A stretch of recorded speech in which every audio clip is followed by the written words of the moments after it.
Alors, on reprend la leçon sur les équilibres de complexation. On s'était arrêté à la fin de la première vidéo sur la construction d'un diagramme de prédominance avec l'exemple particulier du métal cuivre pouvant être complexé par le ligand ammoniac NH3. Alors, je vous rappelle simplement ce qu'on avait vu.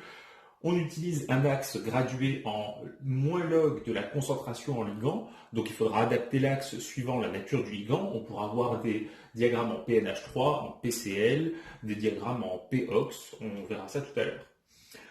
Souvenez-vous également, le point sur lequel vous êtes le plus susceptible de vous tromper, c'est ce que j'ai mis ici en rouge. Lorsque la concentration en ammoniac est faible, ça signifie que PNH3 est élevé. C'est pour ça qu'on a des espèces qui sont peu riches en molécules NH3 sur le haut du diagramme. Et au contraire, lorsqu'on est au bas du diagramme, eh bien, on a une concentration en ammoniac qui est élevée et donc un PNH3 qui va être faible. J'ai replacé également les différentes valeurs des constantes thermodynamiques qui vont faire office de frontière, qui sont ici les PKD. Le PKD1 va toujours être le plus haut, le PKD, enfin quasiment toujours, sauf sur quelques petites exceptions, on en verra en TD. Donc voilà, là ici, juste par rapport à ces valeurs de PKD, je voudrais vous refaire une remarque, une notion qu'on avait déjà vue concernant le caractère prédominant ou majoritaire d'une espèce.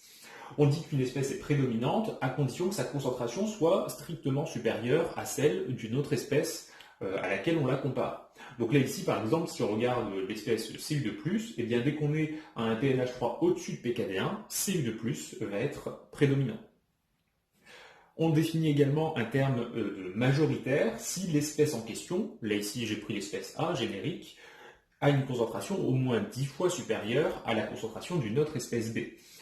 On avait vu dans le cas des réactions acido-basiques, ce qui est vrai également pour les réactions de complexation, que ce critère-là peut se traduire par un écart de plus ou moins 1 par rapport à la valeur frontière. Je reprends un exemple. Plaçons-nous avec le couple ici à pKd2. Eh bien, si on souhaite avoir le complexe CuNH3 deux fois de plus, que je vais ici entourer comme espèce majoritaire, eh bien, il faudrait se trouver à une valeur de PNH3 inférieure à PKD2 moins 1. Donc là ici, 3,5 moins 1, ça nous fait 2,5. Il faudrait donc une valeur de PNH3 inférieure à 2,5. Cependant, vous voyez, là ici, eh bien, le PKD3 est égal à 2,9. Qu'est-ce que ça veut dire?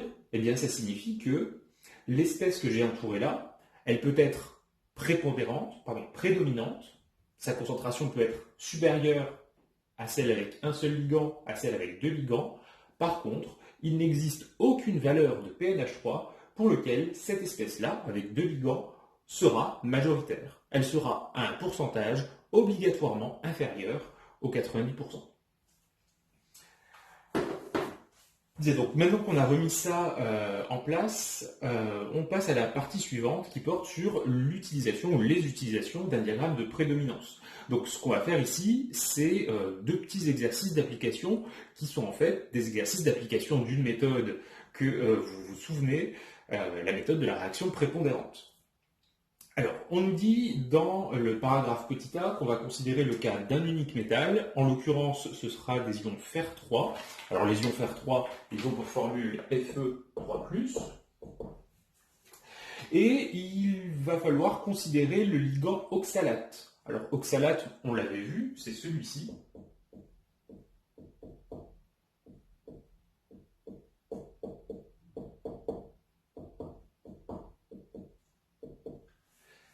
C'est le plus simple, la plus simple des 10 bases conjuguées d'acide carboxylique. Et on avait dit que ce ligand, grâce à ces deux atomes d'oxygène chargés négativement, pouvait former deux liaisons métal-ligand, et donc on l'avait qualifié de bidenté.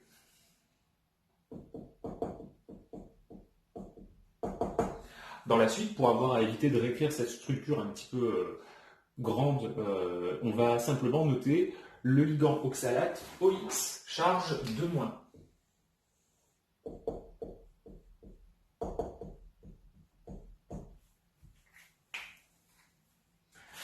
Alors juste en dessous, on nous donne des constantes de formation, KF1, KF2. C'est donc des constantes de formation successives. Pour définir les équations de bilan, on va ajouter les ligands OX de moins, les uns à la suite des autres. Pour KF1, l'équation bilan associée à cette réaction de formation, ce sera lorsqu'on prend un ion fer3+, libre, qu'on le fait réagir avec un ligand oxalate, OX de moins, et on obtient un complexe, Fe-OX,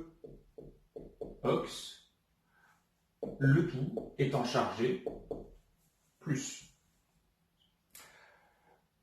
Au passage, si on avait eu la valeur de constante β1, eh bien on aurait exactement la même équation de bilan. Pour maintenant, la constante de formation KF2. Puisque c'est une constante de formation successive, ça veut dire qu'on va prendre le produit de la première formation, l'utiliser comme réactif et lui ajouter un nouveau ligand oxalate. Donc, on part du complexe qui contient un seul ligand. On rajoute un ligand initialement libre en solution et on va former du coup un nouveau complexe contenant deux ligands. Alors, lorsqu'on lit ce genre de structure, on dit en général Fe-OX ou oxalate 2 fois moins, pour ne pas confondre l'indice du nombre de ligands et la charge. Ok, on nous demande de calculer la valeur du PL de la solution, c'est-à-dire relié à la concentration en ligand oxalate. Ici, PL qui est moins log de la concentration en ligand, on pourrait très bien l'écrire Pox, qui serait défini comme l'opposé du logarithme décimal de la concentration en oxalate. On nous propose pour ça deux situations à étudier. Et donc, pour résoudre la question, on va avoir à appliquer la méthode de la réaction prépondérante. Donc, dans la première situation, on considère un mélange de réactifs préparé avec les concentrations initiales, qui sont les suivantes, pour le lion fer3+, 0,10 mol par litre, et pour le complexe à deux ligands, 0,05 mol par litre. Vous voyez ici que lorsque je note ça, c'est bien la concentration du complexe qui m'intéresse. Je ne vais pas doubler les crochets pour éviter d'avoir des notations trop lourdes. Alors, étant donné qu'on veut utiliser la méthode de la réaction prépondérante, on sait qu'un des premiers points à réaliser, c'est la construction d'un diagramme de prédominance. On sait que ce diagramme de prédominance va être gradué en POX, défini par l'opposé du logarithme décimal de la concentration en oxalate. On sait également que les valeurs frontières séparant les zones de prédominance des espèces, ce sont les PKD. Et là, vous voyez que je ne vous ai pas donné dans le document les PKD, ni les KD, mais les KF. On a vu qu'il y avait une relation entre les deux. Je vais l'écrire en bas à droite. On sait que la constante de dissociation de la transformation I est égale à l'inverse de la constante de formation de la même transformation. Une fois qu'on a ça, eh bien on peut calculer à partir des KF les valeurs de KD et on prend ensuite moins log de cette valeur pour avoir les valeurs de PKD. Donc là ici on trouve PKD1 qui vaut 9,2 et PKD2 égale 5. Donc là, ici, ça peut être éventuellement pour vous un premier point sur lequel vous êtes susceptible de vous tromper. Méfiez-vous, c'est pas parce qu'on vous donne des KF qu'il faut mettre dans le diagramme des KF. Non, non. Ce sera systématiquement des PKD qu'il va falloir placer sur ces diagrammes. Ok, une fois qu'on est arrivé ici, on va placer les différentes espèces. Donc, pour PKD1, eh bien, ce sont les espèces qui interviennent dans l'équation qui est ici. L'espèce qui va être placée tout en haut, c'est-à-dire lorsque la concentration en oxalate est la plus faible, eh bien, c'est l'espèce qui est le meilleur accepteur, à savoir les ions Fe3+. Juste après, eh bien, on ajoute un ligand, donc on va avoir l'espèce FeOX+. Et ensuite, eh bien, il suffit d'écrire le second couple, avec comme accepteur FeOX+, et comme donneur FeOX. 2 fois moins. Donc je vous rappelle que sur ces diagrammes, sur la gauche, on va mettre les entités chimiques qui ont un caractère accepteur et à droite, ceux qui ont un caractère donneur. À partir de là, comment est-ce qu'on va faire pour déterminer la valeur du pOx? On commence par faire un inventaire des espèces présentes initialement. Alors cet inventaire, je vais le réaliser en encerclant en vert les espèces qui ont été introduites. On a mis des ions fer 3+, on a également mis du complexe à 2 ligands. Et à partir de là, pour trouver la réaction prépondérante numéro 1, on va chercher l'accepteur le plus fort, c'est-à-dire du côté gauche, celui qui va être le plus haut présent. Ici, ce sera Fe3+. Et du côté droit, on va chercher le donneur le plus fort présent.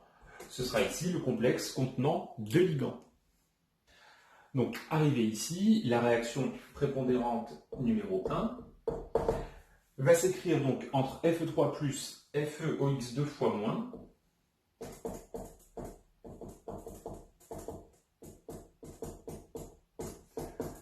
lors de cette transformation, un des 2 ligands oxalates présents sur le donneur va être transféré pour aller vers l'accepteur. On va donc avoir comme produit 2 fois le complexe ne contenant qu'un seul ligand.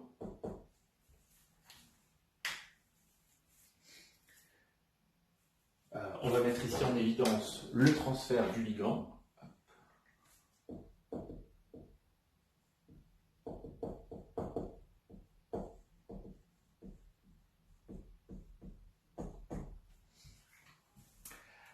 Arrivé ici, on doit déterminer la valeur numérique de la constante d'équilibre de cette première réaction. On va la noter K standard, K0, 1. Alors là, tout de suite, la valeur numérique, elle n'est peut-être pas flagrante. On peut d'abord exprimer cette constante d'équilibre par rapport aux concentrations à l'équilibre grâce à l'équation bilan. On va avoir FeOx plus au carré divisé par Fe3 plus FeOx 2 fois moins. Toutes ces valeurs-là sont prises à l'équilibre, même si je ne l'écris pas. L'idée, pour calculer la valeur numérique de cette constante, c'est de s'appuyer sur les constantes qu'on donne dans l'énoncé, à savoir les constantes de formation, ou on peut aussi utiliser les constantes de dissociation, vu qu'on a vu que KDI est égal à 1 sur KFI.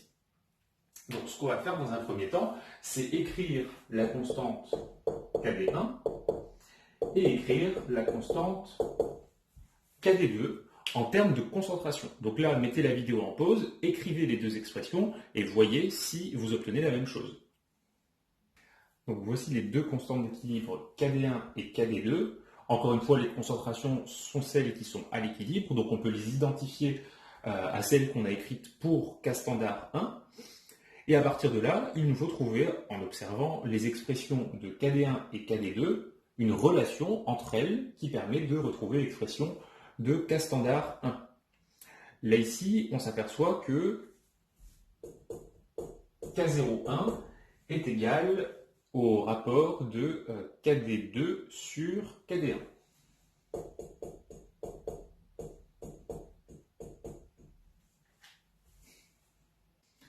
Or, puisque PKD est égal à moins log de KD, ça signifie que KD est égal à 10 puissance moins PKD. Donc, K standard 1 est égal à 10 puissance moins PKD2 sur 10 puissance moins PKD1.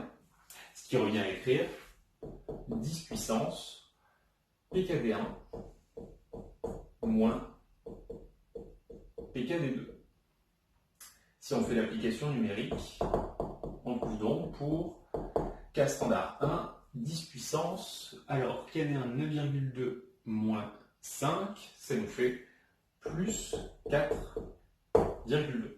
Ça signifie que la réaction RP1, c'est une réaction quasi totale, et on va en profiter pour faire une toute petite parenthèse que je vous propose d'écrire en couleur vive, puisqu'on va pouvoir, grâce à ce calcul particulier, généraliser sur l'expression d'une constante d'équilibre pour les réactions de complexation.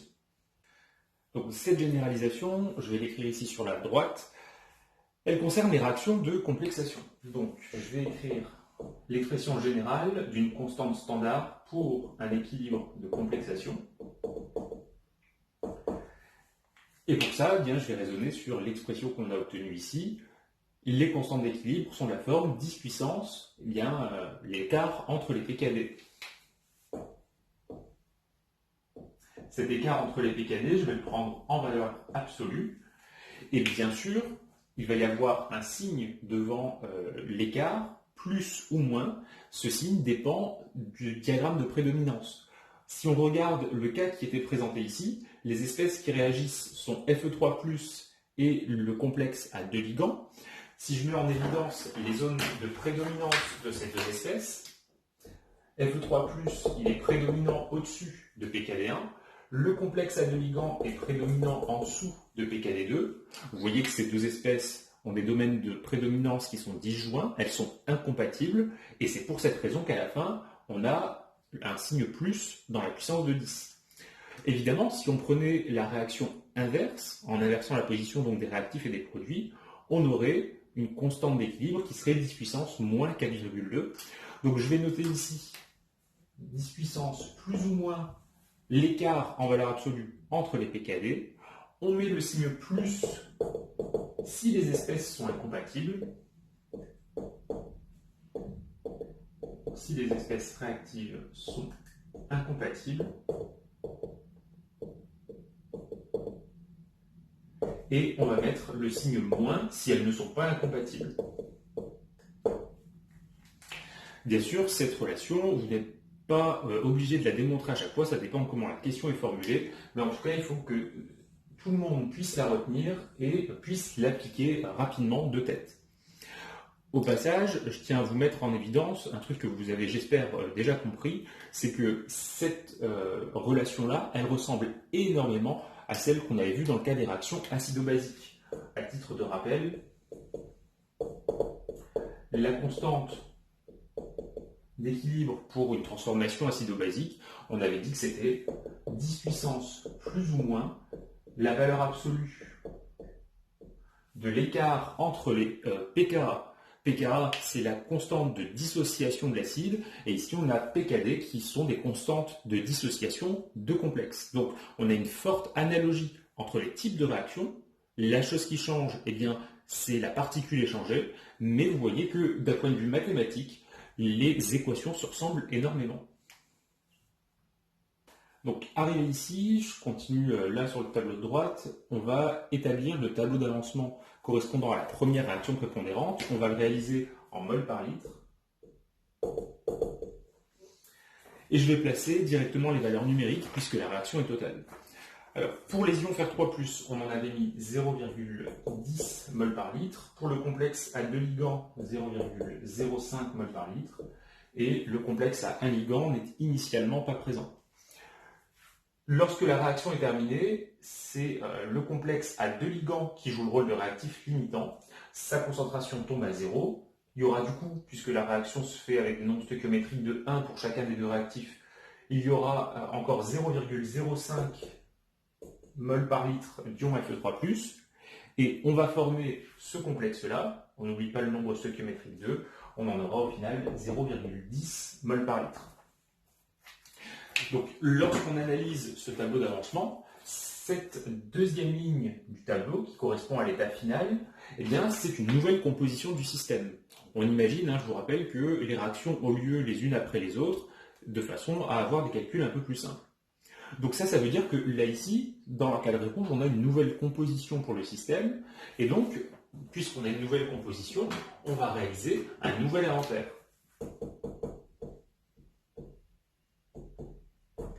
Alors, pour l'inventaire numéro 2, je vais mettre dans des triangles bleus les différentes espèces présentes. Alors, les ions Fer3+, sont encore présents. Le complexe à 2 ligands n'est pas présent. Le complexe à 1 ligand est présent.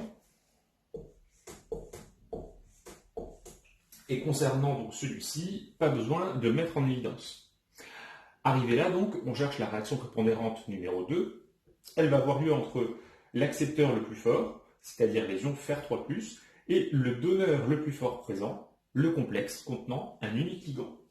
On a donc l'équation bilan de la réaction numéro 2, qui s'écrira donc Fer3+, plus FeOx+,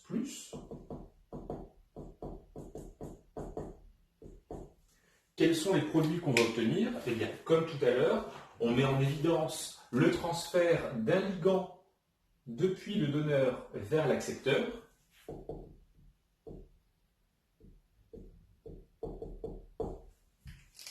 Ça signifie que là, ici, on récupère un complexe contenant un unique ligand, FeOx+, et cette espèce-là devient eh bien, un ion Fer3+. En ce qui concerne la constante d'équilibre de cette réaction prépondérante numéro 2, on va la noter K02.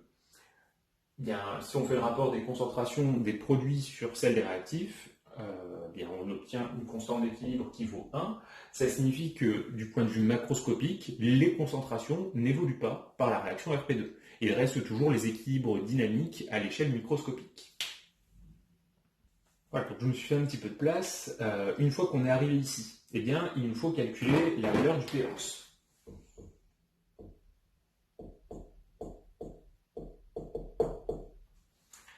Pour pouvoir déterminer cette grandeur, on pourrait utiliser la concentration en ions oxalates. Cependant, vous voyez que là, les ions OX de moins, eh bien, ils n'apparaissent pas. On ne connaît pas déjà leur concentration. On peut donc utiliser une autre relation. Donc la première, POX égale moins log de la concentration en OX de moins, ne peut pas être utilisée car on ne connaît pas cette concentration. Il existe une autre relation qu'on peut utiliser, c'est la relation analogue à la formule de Henderson, généralisée donc dans le cas des complexes. Je vous rappelle qu'on peut écrire PL égale PKD plus log. Alors dans le cas des acides et des bases, on avait base sur acide, c'est-à-dire accepteur sur donneur. Donc là ici, je vais simplement noter NL N-1 sur NL N. Et du coup, la constante de dissociation associée, ce sera PKDN. Appliqué à la situation qu'on est en train d'étudier, on peut donc écrire que POX est égal à PKD1 plus log de la concentration en Fer3+, sur la concentration en complexe contenant un seul ligand. Ces deux concentrations, on les connaît déjà, on les a notées dans le tableau d'avancement. Je récupère ma feuille pour voir ce qu'on avait écrit. Pour Fer3+, on était à 0,05 mol par litre, et pour le complexe à 0,1 mol par litre. Concernant la valeur de PKD1, on l'a également, 9,2. Et donc, il ne reste plus qu'à faire l'application numérique finale pour trouver une valeur de POX de 8,9.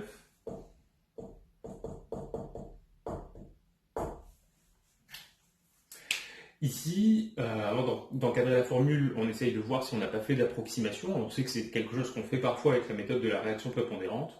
En l'occurrence, on n'en a formulé aucune, donc on peut directement encadrer ce résultat. N'oubliez pas qu'une bonne façon de vérifier si votre résultat n'est pas aberrant, c'est-à-dire si la dernière application numérique a été bien faite, c'est de replacer cette valeur sur le diagramme de prédominance. Évidemment, là, moi ici, je l'ai effacé, je ne peux pas le refaire, mais prenez un instant pour replacer cette valeur de 8,9 et voyez si, à 8,9, il est normal d'avoir ces espèces-là, Fe3+, et FeOx+, et pas les autres. Alors, toujours pour le paragraphe 4 petit a, le cas numéro 2, donc je vous ai remis ici les concentrations initiales. On imagine qu'on prend du Fer3+ à 0,10 mol par litre et des ions oxalates à 0,10 mol par litre. J'ai remis ici sur la gauche le diagramme de prédominance qu'on va compléter au fur et à mesure. L'idée, comme précédemment, c'est appliquer la méthode de la réaction prépondérante pour déterminer la valeur du POX final. Voilà. Le diagramme est prêt. Première chose à faire, inventaire des espèces présentes.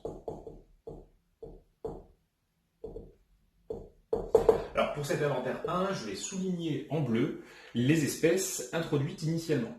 Sur le diagramme, eh bien, je vais donc mettre Fe3+, et les autres espèces ne sont pas présentes. Si je m'arrête là et que je regarde uniquement le diagramme, je pourrais alors me dire, j'ai une seule espèce présente qui apparaît sur le diagramme, peut-être qu'il n'y a pas de réaction. En réalité, il faut chercher un petit peu plus loin, et c'est pour ça que j'ai pris cet exemple. Lorsque vous avez des ligands oxalates, OX2-, initialement introduits en solution, ils vont être capables de se lier au métal. C'est-à-dire que OX2- est un donneur de OX2-. On ne le représente pas ici sur le diagramme puisque l'élément qui joue le rôle de trame, c'est l'élément fer et que dans OX2-, il n'y en a aucun. Par contre, vous devez être en mesure, même s'il n'apparaît pas sur le diagramme, de vous dire que si on met un métal et un ligand, il peut y avoir une réaction de formation de complexes. Cette réaction, ce sera la réaction prépondérante numéro 1. Et comment est-ce qu'on pourrait l'écrire ?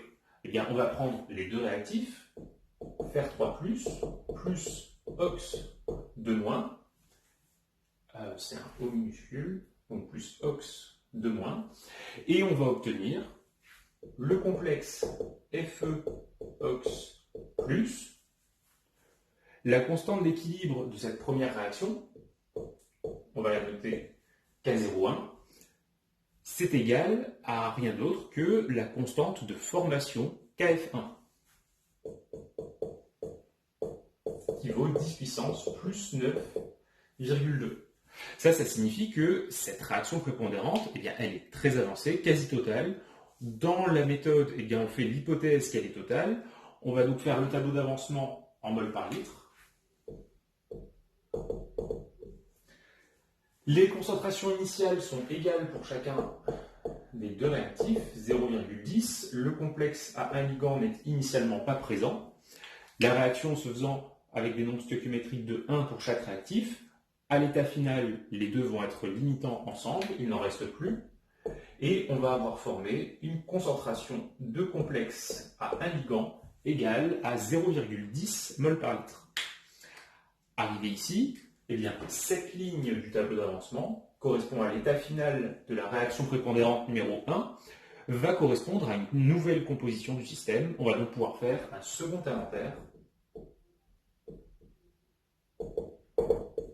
Je vais encercler en rouge les espèces présentes. On va avoir FeOx+, il n'y a plus d'ion Fer3+, il n'y a plus de ligand oxalate. Donc, à partir de ces espèces représentées, la réaction Rp2 va donc être 2 FeOx+. Qu'est-ce qui va se passer ? Ces deux espèces, l'une des deux va jouer le rôle de donneur et va perdre un ligand OX2- pour devenir un ion Fer3+. L'autre récupère ce ligand et va donc devenir le complexe à deux ligands FeOx 2 fois moins. La constante d'équilibre associée à cette réaction, c'est 10 puissance plus ou moins delta PKD. En l'occurrence, vous voyez que les deux domaines de prédominance pour le complexe FeOx+, c'est la zone comprise entre POX égale 5 et POX égale 9, tout ce que j'ai assuré en rouge. Donc les deux espèces, vu que c'est la même, elles sont compatibles. Et il va donc y avoir un signe moins dans l'exposant. Donc c'est 10 puissance moins 4,2. La réaction est donc très peu avancée. Je vais réécrire la constante d'équilibre juste au-dessus.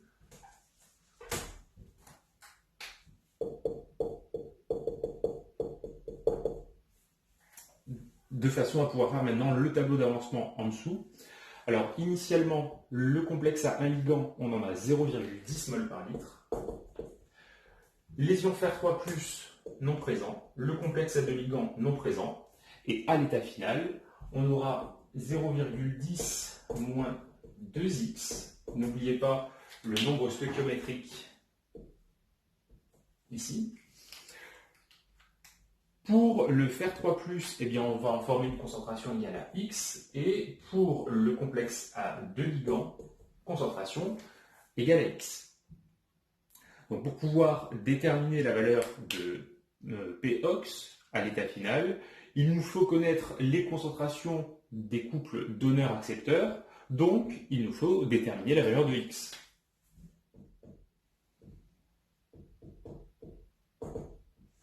Et pour déterminer cette valeur de X, puisque c'est l'avancement volumique d'une réaction qui n'est pas très avancée, il faut utiliser l'expression de K02 en disant que c'est égal à x carré sur 0,10 moins 2x.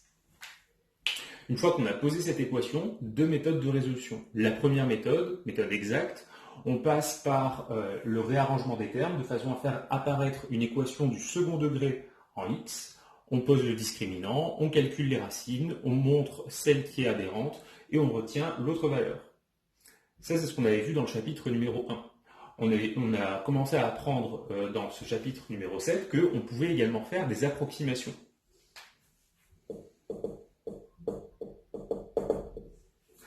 En l'occurrence, quelle approximation simplificatrice est-ce qu'on peut faire ici? La constante d'équilibre, elle est très petite devant 1. Ça veut dire que cette réaction est très peu avancée. On peut donc imaginer que l'avancement x, ou plutôt le terme 2x, soit négligeable par rapport à 0,10 mol par litre. Donc on va écrire que 0,10 moins 2x à peu près égale à 0,10. Ce qui revient à dire du coup que x est égal à 0,10 fois K02, tout ça sous une racine. Donc je viens de faire le calcul, j'ai trouvé 2,5 fois 10 puissance moins 3 mol par litre pour x. On prend tout de suite un instant pour voir si notre approximation, notre hypothèse était validée. Il y a bien plus d'un facteur 10 entre 2,5 10 moins 3 et 0,10, donc l'hypothèse formulée est validée et on peut garder cette valeur approximée pour x. Ce n'est pas la valeur finale. Nous, ce qu'on cherche, c'est la valeur de Pox qu'on va maintenant calculer. Donc pour ce calcul de Pox, on a dit tout à l'heure que si on connaît la concentration en oxalate, on peut directement le faire. Dans l'exemple considéré, ce n'est pas le cas. On va donc, comme pour le cas numéro 1, passer par la relation analogue à la relation de Henderson.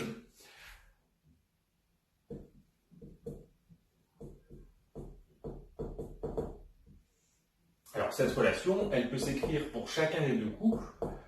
Tout d'abord, Pox égale PKD1 plus log de accepteur sur donneur, c'est-à-dire Fe3 plus sur le complexe à un ligand. On peut aussi écrire Pox égale PKD2 plus log de Feox plus sur Feox 2 fois moins. Si on prend un instant et qu'on regarde ce qu'on avait mis dans le tableau d'avancement pour les concentrations, Fe3+, sa concentration c'est égal à X. Le complexe à un ligand, eh bien, c'est à peu près égal à 0,10 mol par litre. Là, ici en dessous, on est donc ici pour le complexe à un ligand à peu près à 0,10 mol par litre. Et pour le complexe à deux ligands, comme Fe3+, égal à X. Donc vous voyez que ces deux termes en logarithme, eh bien, ils se ressemblent beaucoup. Du coup, l'astuce, c'est de se dire, on va calculer 2 fois Pox. Pour ça, on va faire l'addition des deux équations qui sont là, et on en vient à dire que 2Pox est égal à PKD1 plus PKD2. Donc, Pox est égal à la moyenne arithmétique des PKD.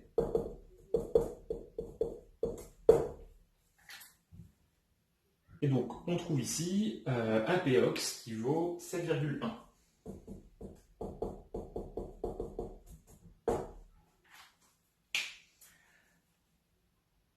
Alors, on continue dans le paragraphe suivant, donc le 4b. On s'intéresse maintenant au cas où il y a plusieurs métaux avec un seul type de ligand. Alors, on nous dit qu'on va considérer des réactions de complexation de l'EDTA. Donc, on a déjà donné la formule de ce ligand. Il va être ici pris, je crois que j'ai oublié de l'écrire, mais sous sa forme Y4-.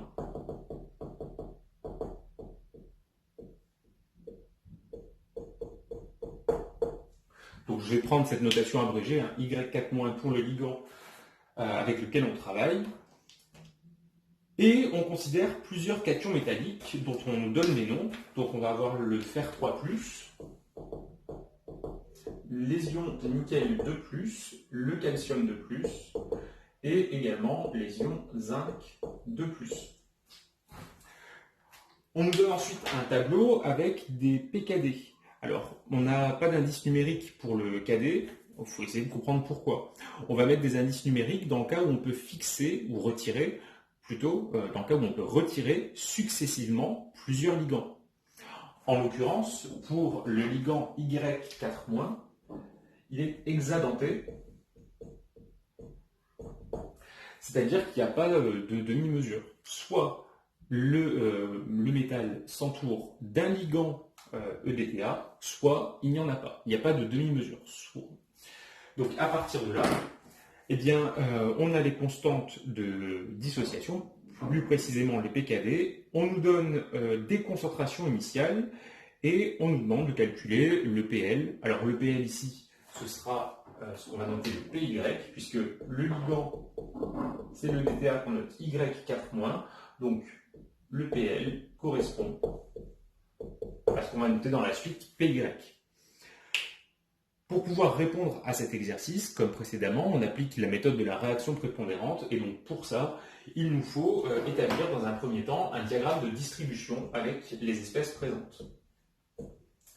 Donc sur ce diagramme de distribution, on prend un axe gradué en PY, c'est-à-dire moins log de la concentration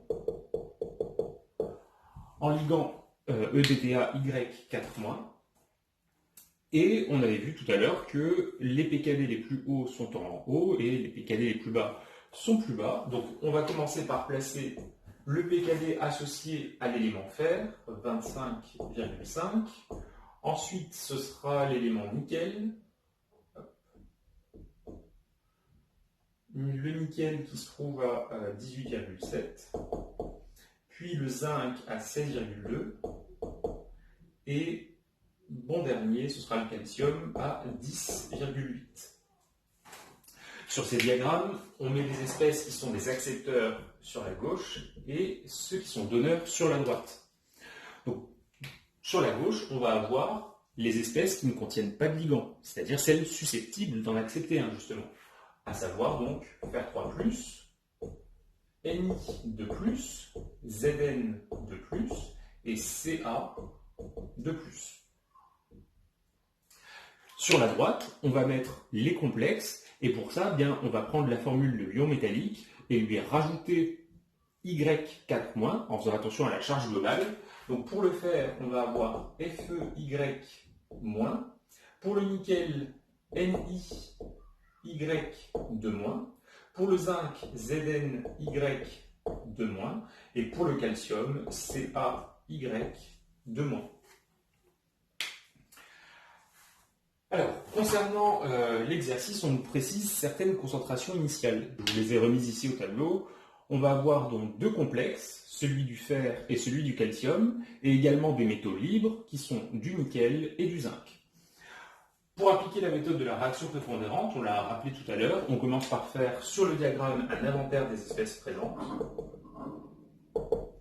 Cet inventaire numéro 1, je vais le réaliser en soulignant les espèces introduites avant réaction. On a donc le complexe du fer, on a du nickel de plus, du zinc de plus et également le complexe du calcium.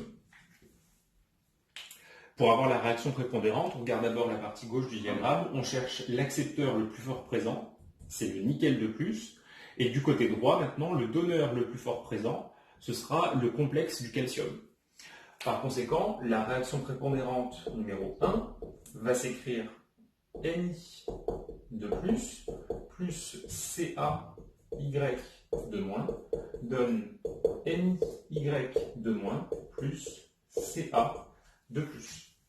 Vous pouvez le mettre en évidence. Là, ici, dans cette réaction, c'est le ligand Y4- qui passe du calcium vers le nickel. Ça signifie d'un point de vue chimique que le ligand EDTA a une meilleure affinité pour le nickel que pour le calcium. En termes de constante d'équilibre pour cette première réaction, K standard 1, eh bien c'est 10 puissance plus ou moins delta PKD. Eh bien, on regarde d'abord la position des espèces. Ni de plus, son domaine de prédominance est au-dessus de 18,7. C'est toute la partie haute du diagramme. Pour le complexe du calcium, en dessous de 10,8. C'est toute la partie basse du diagramme. Finalement, ces deux domaines de prédominance eh bien, ne se croisent pas, ils sont disjoints. Les espèces sont incompatibles. On met donc le signe plus. Ce sera donc 10 puissance plus l'écart entre les PKD, donc de 10,8 jusqu'à 18,7, il nous faut 7,9. On constate que cette constante est très grande devant 1, donc la réaction va être quasi totale. On peut l'assimiler à une réaction totale et on va faire le tableau d'avancement. À l'état initial, des ions Ni de plus et le complexe du calcium, on en a des concentrations de 0,10 mol par litre. Là, ici, je vais faire le tableau d'avancement en concentration. On peut supposer le volume du milieu réactionnel constant. Les produits sont initialement absents. À l'état final, eh bien, la réaction se faisant avec nombre stöchiométrique valeur 1, les deux réactifs vont être limitants ensemble. Leur concentration tombe à 0 pour chacun. Et concernant les produits, eh bien, on va former 0,10 mol par litre de chacun d'eux.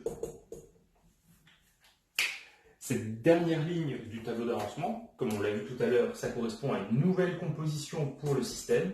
Et donc on peut faire un second inventaire maintenant. Donc pour ça, je vais entourer en rouge les espèces présentes. Alors, le nickel de plus, il n'y en a plus, le complexe du calcium non plus. On a formé du complexe de nickel. On a formé des ions Ca2+. Concernant le zinc, eh bien, il n'a pas réagi, donc il est toujours présent. Et le fer complexé, il est toujours présent, puisqu'il n'a pas réagi dans la réaction RPA. À partir de ce nouvel inventaire, on cherche l'équation bilan de la nouvelle réaction prépondérante qu'on va noter RP2. Alors, du côté des accepteurs, l'accepteur le plus fort présent, c'est le zinc 2+. Ce sera donc le premier de nos deux réactifs. Et du côté des donneurs, eh bien, le plus fort présent, c'est le complexe du nickel, NiY2-. Lors de la réaction, le ligand Y4- va passer du nickel vers le zinc, et donc on va former ZnY2- plus Ni2+. En termes de constante standard d'équilibre, eh bien K02, c'est égal à 10 puissance, regardez la position des espèces Zn2+, et NiY2-. Les domaines se recouvrent, donc les espèces ne sont pas incompatibles, on met le signe moins. Et pour aller de 16,2 jusqu'à 18,7, il nous faut 1,5, donc 10 puissance moins 1,5. Ça signifie que du point de vue thermodynamique, eh bien, le transfert du ligand depuis le nickel vers le zinc est défavorisé. En d'autres termes, le ligand a une meilleure affinité pour le nickel que pour le zinc. Je m'aperçois en regardant le tableau que je me suis trompé dans l'application numérique, c'est pas moins 1,5, mais 10 puissance moins 2,5. Donc là, la réaction, elle n'est pas totale. On peut donc faire le tableau d'avancement en conséquence. À l'état initial du zinc 2+, 0,10 mol par litre, même chose pour l'autre réactif. Les produits ne sont pas présents. Et à l'état final, on sera pour le zinc à 0,1 moins X, même chose pour l'autre réactif, et concentration X pour chacun des deux produits. Pour avoir la valeur du PY final, eh bien on peut utiliser la relation analogue de Henderson soit pour le couple du zinc ou alors pour le couple du nickel. Dans un cas comme dans l'autre, vous voyez que pour connaître les concentrations, il nous faut déterminer la valeur de X. Donc, on prend un instant pour faire ça. Alors pour faire le calcul de X, là ici vous voyez que la constante d'équilibre elle est petite devant 1, mais elle n'est pas inférieure à 10-3. Du coup moi je vous déconseille de faire l'approximation qui est de dire que 0,1 moins x est à peu près égal à 0,1, passé par l'expression suivante, k02 égale x carré sur 0,1 moins x au carré. Vous posez l'équation du second degré en x, vous la résolvez, et on trouve au final une valeur de x de 5,6 fois 10-3 mol par litre. Donc là, il y a des étapes de calcul que je ne représente pas.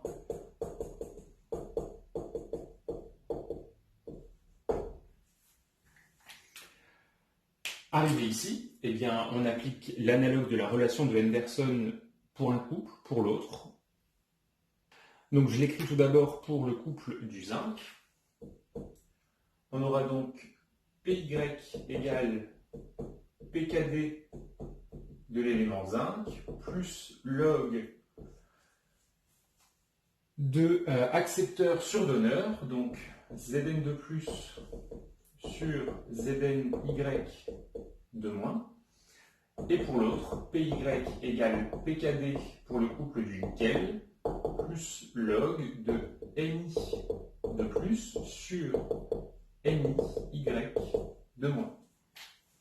Lorsqu'on analyse ce qu'on a mis dans le tableau d'avancement, Zn de plus, c'est 0,1 moins x, le complexe du zinc, x, le nickel de plus, x, et le complexe du nickel, 0,1 moins x. On utilise du coup la même astuce de calcul que pour l'exemple précédent. On passe par le calcul de 2PY, on additionne les deux équations, et c'est donc égal à la somme PKD du zinc plus PKD du nickel, et on trouve au final une valeur de 17,5.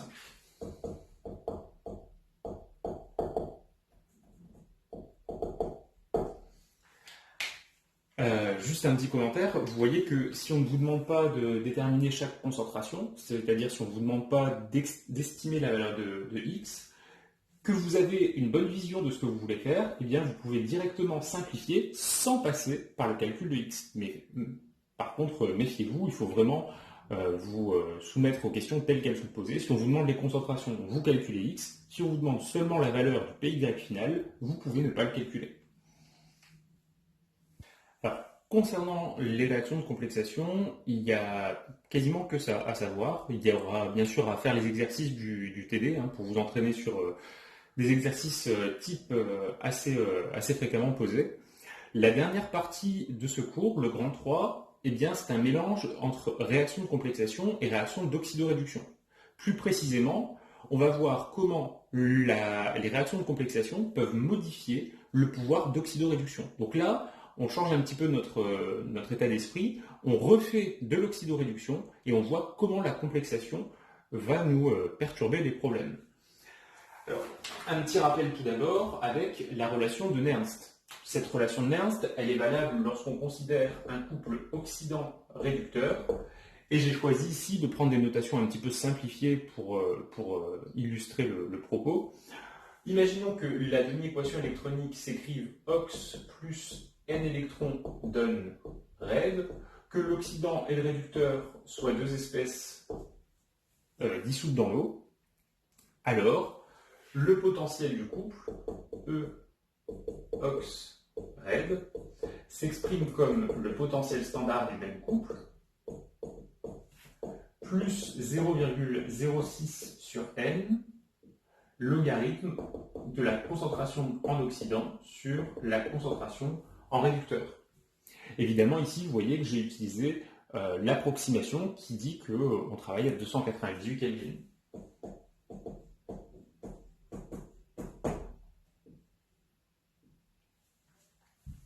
Donc cette relation, c'est celle telle que vous la connaissez, pas de problème là-dessus. Regardons maintenant ce qui se passe lorsque la complexation intervient. Tout d'abord, si l'oxydant est complexé. Alors, on va reprendre des notations habituelles. On va noter L, le ligand. Et si l'oxydant est complexé, eh bien, on pourra l'écrire sous une forme ox, L, alpha. Et le réducteur associé, ce sera rad. Première chose donc à mettre en parallèle, lorsqu'il y a une réaction de complexation, vous le voyez, le couple oxydant-réducteur à considérer n'est plus le même, il faut prendre la forme complexée de l'oxydant. Ça signifie que la demi-équation électronique va être modifiée. On va avoir ox L alpha plus N électrons qui vont se transformer en réducteurs. Mais si on s'arrête ici, vous voyez que la demi-équation électronique n'est pas équilibrée, il manque les alpha ligands. Donc on le rajoute à droite, plus alpha ligands. Les ligands ne sont pas sensibles aux réactions d'oxydoréduction, c'est-à-dire qu'ils ne sont pas modifiés par la demi-équation électronique. À partir de là, ça veut dire que bien là, si on devait définir la relation de Nernst, on aurait un nouveau couple, et donc on écrirait ce couple-là, pour aller un tout petit peu plus vite, je vais l'indicer numéro 1. On écrirait donc que le potentiel E1 est égal au potentiel standard E01, qui sont tous les deux différents de ce qu'on a écrit précédemment, plus 0,06 sur N. Par contre, là, vous voyez, le nombre d'électrons échangés, c'est bien le même. Logarithme concentration de l'oxydant sous sa forme complexée, ox L alpha, sur concentration du réducteur. Et n'oubliez pas, côté réducteur, on a également des ligands. On va supposer qu'ils sont dissous dans l'eau. Donc, on va prendre concentration des ligands puissance alpha. On va prendre un cas particulier. On pourrait multiplier les cas pour montrer ce qui se passe en général. Ce que je vous demande ici simplement d'admettre, c'est que lorsque l'oxydant est complexé, eh bien, le potentiel standard E01 va être plus petit que le potentiel du couple lorsqu'il n'y avait pas de complexation. Donc plus petit que E0, que ox Ren.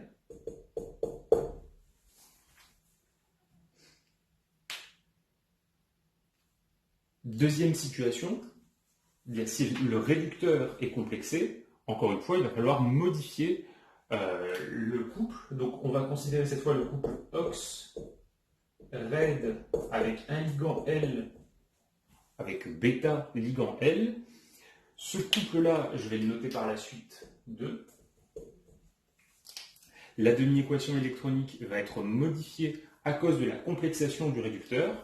On va donc avoir ox plus N électrons, je vais laisser un petit peu de place ici, donne Red L bêta, c'est-à-dire que lors de la transformation de l'oxydant vers la droite, eh bien, c'est directement un complexe qui est en train de se former. Ça signifie que pour que le complexe se forme, il faut du côté gauche les bêta-ligands présents. Donc, ox plus N électrons plus les bêta-ligands donnent le réducteur complexé par ces bêta-ligands. À partir de cette écriture, eh bien, on peut définir pour ce nouveau couple, numéro 2, un nouveau potentiel de Nernst. On écrira E2 égale E02 plus 0,06 sur N log de ce qui concerne l'oxydant, c'est-à-dire concentration de ox fois concentration des ligands puissance bêta,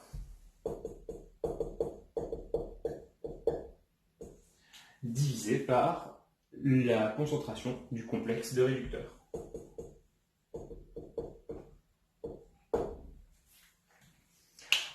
Encore une fois, on pourrait comme ça multiplier les exemples et ce que je vous demande de retenir et d'admettre, c'est que lorsqu'on a le réducteur qui est complexé, eh bien, le potentiel E02 va être plus grand que le potentiel standard du couple ox-red sans complexation.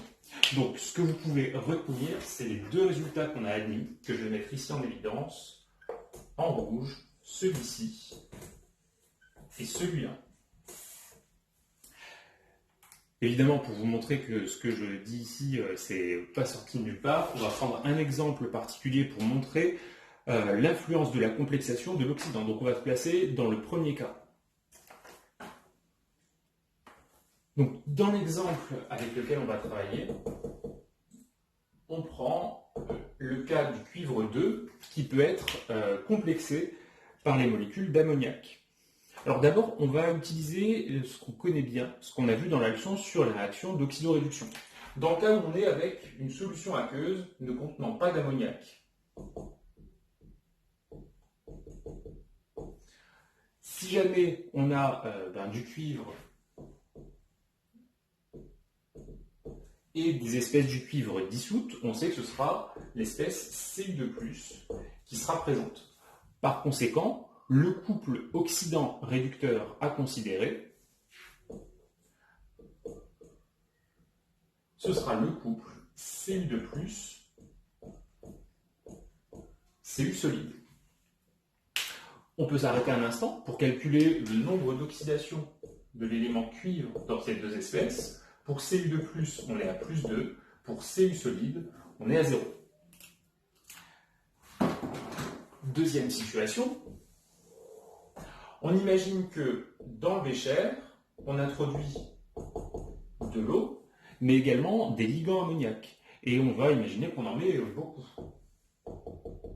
Qu'est-ce qui nous permet de dire qu'on va mettre beaucoup de ligands ammoniaques? Eh bien, c'est la donnée qu'on nous fournit. On nous parle de la constante β4. β4, ça veut dire qu'on va apporter à un centre métallique 4 ligands d'un seul coup. Donc on doit avoir un excès de ligands. Donc là, ici, on rajoute NH3 en excès. La constante β4, c'est une constante de formation globale. Donc, si jamais on avait un morceau de cuivre, lui, en présence d'ammoniac, il ne lui arrive rien. Par contre, s'il y avait des ions Cu2+, ils s'associeraient au ligand ammoniac selon la réaction. Cu2+, plus 4 ligands donne le complexe Cu, NH3, 4 fois 2+. Donc là, ici, dans la solution, est-ce qu'on a encore des ions Cu2+, ou est-ce qu'on n'a plus que du complexe? Eh bien, il faut regarder la valeur de β4. C'est 10 puissance plus 34. Cette constante d'équilibre est très très grande. La réaction qui est écrite juste ici est une réaction quasi totale. Par conséquent, à l'état final, il ne restera plus que quelques traces d'ions Cu2+, de l'ammoniac présent en excès, il en restera, et on aura formé de façon quasi totale le complexe contenant 4 ligands.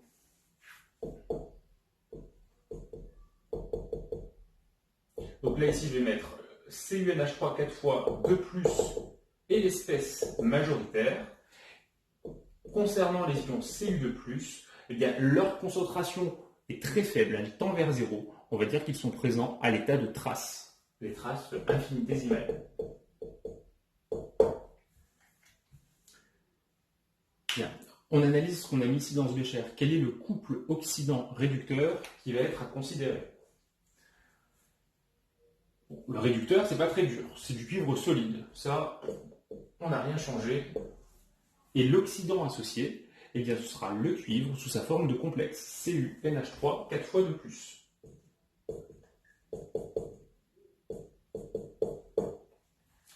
Comme tout à l'heure, on prend un instant et on calcule les nombres d'oxydation.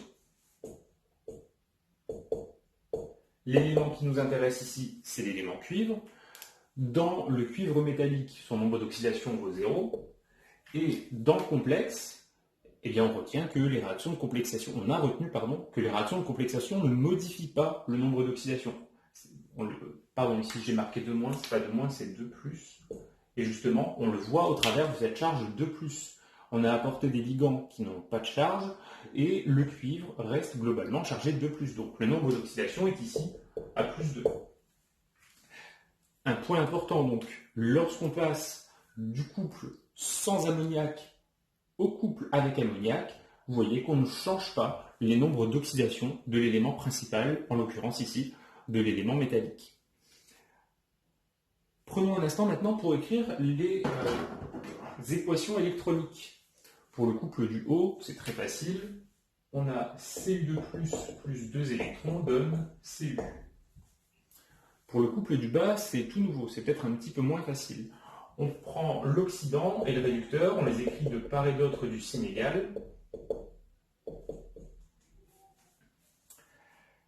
On sait qu'il va y avoir le même nombre d'électrons échangés. Et la question, c'est de se dire, ben, tous ces ligands ammoniaques, qu'est-ce qu'on en fait? Reprenez ce qu'on a écrit juste avant. Les ligands se détachent de l'oxydant lorsqu'il est réduit. Et donc, sur la droite, on va avoir 4 molécules de ligands, 4 molécules d'ammoniac qui seront libérées. Donc, si je résume les différentes informations, on a les 4 transformations suivantes. L'équation que j'ai appelée 1, c'est une équation bilan, c'est la réaction de complexation. On a le métal qui s'associe à 4 ligands pour former le complexe tétracoordiné. La constante thermodynamique associée à cette réaction, c'est la constante de formation globale, bêta 4, 10 puissance plus 39. La deuxième équation qu'on a donnée, c'est la demi-équation électronique pour le couple sans complexation, le couple Cu2+, Cu. La constante thermodynamique associée à cette demi-équation, qui est une demi-équation électronique, eh bien c'est un potentiel d'oxydoréduction standard, E01, et j'ai oublié de vous le donner sur le document, mais il vaut 0,34 volts. On cherche maintenant à trouver, pour l'équation 3, qui est à nouveau une équation électronique, la valeur du potentiel standard E02, qui est le potentiel standard du couple avec complexation. Pour ça, on va appliquer la méthode qu'on avait vue dans la leçon C7L2 et qui portait sur l'utilisation de l'enthalpie libre standard de réaction ΔRG0. Pour ça, il nous faut trouver une combinaison linéaire des transformations 1 et 2 qui donne la transformation numéro 3. Ici, on observe un petit peu et on constate que 3 est égal à 2 moins 1. Cette combinaison linéaire, on peut l'appliquer aux enthalpies libres standards de réaction et donc écrire que ΔR G03 est égal à ΔR G02 moins ΔR G01. Un petit rappel peut-être pour vous remettre dans le bain concernant ces enthalpies libres standards de réaction.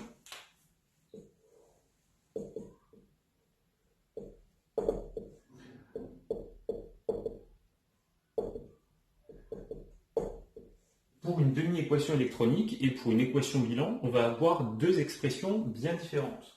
Tout d'abord, pour une demi-équation électronique, ΔRG0 est égal à plus ou moins NF E0. Dans cette expression, on va mettre un plus si la demi-équation électronique est écrite dans le sens de l'oxydation et on va mettre un moins si elle est écrite dans le sens de la réduction. N correspond au nombre d'électrons dans la demi-équation, F c'est la constante de Faraday, et E le potentiel d'oxydoréduction standard du couple pour lequel la demi-équation est écrite.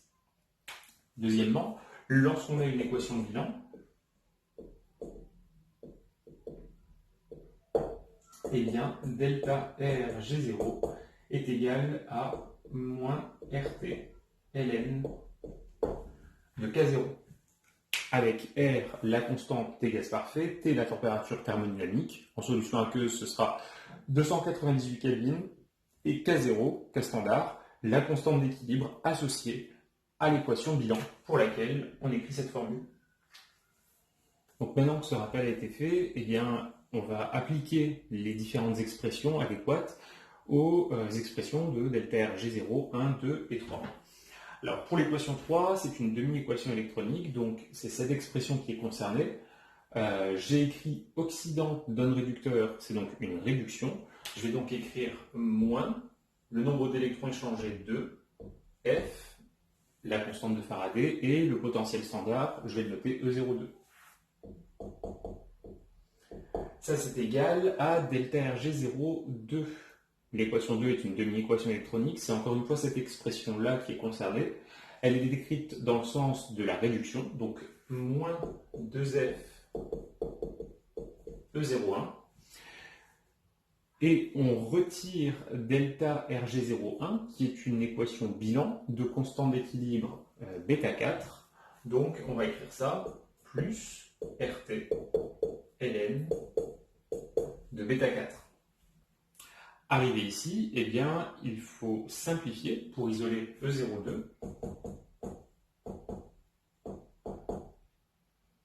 qui sera donc égal à E01 moins RT sur 2F ln de bêta 4. Et il nous reste à faire l'application numérique. On trouve pour E02 moins 0,78 volts.